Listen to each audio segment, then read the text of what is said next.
नमस्कार जय किसान क्लब जिंदाबाद। आप जानी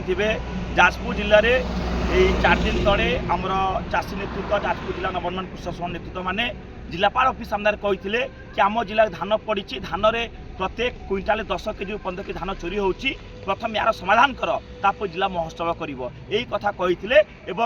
आज काली गतकाली राति जिते महोत्सव होता आमर धान नहीं कि आप देखिथे समझ विजुआल देखिथे आम जो चाषी नेतृत्व चाषी भाई मैंने धान एक स्टेज पर चढ़ते बोले आम सब धान प्रथम उठे नि धान मंडी जो अव्यवस्था अच्छी सुधारण यही कथा कहते समय आमर 15 जन चाषी को गिरफ्त कर जाजपुर पुलिस और आम कहीदे आम बर्तमान पदयात्रा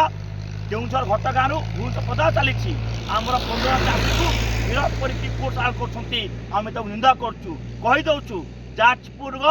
एडमिनिस्ट्रेशन को आम एडमिनिस्ट्रेशन कहीदे चाषी को जो गिरफ्त कर जेल पड़ते यार निश्चित भाव आम जवाब देवा ये लड़ाई को आप जी चाहिए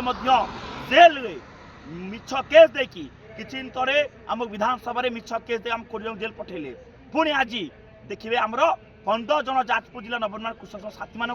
जेल पठाई आम निंदा करुचु आ ये जो जेल पुरे जो चपई देवे ये सुरक्षा चपई पारे ना ये लड़ाई दई पारे ना लड़ाई भयंकर आगे आगू जीव।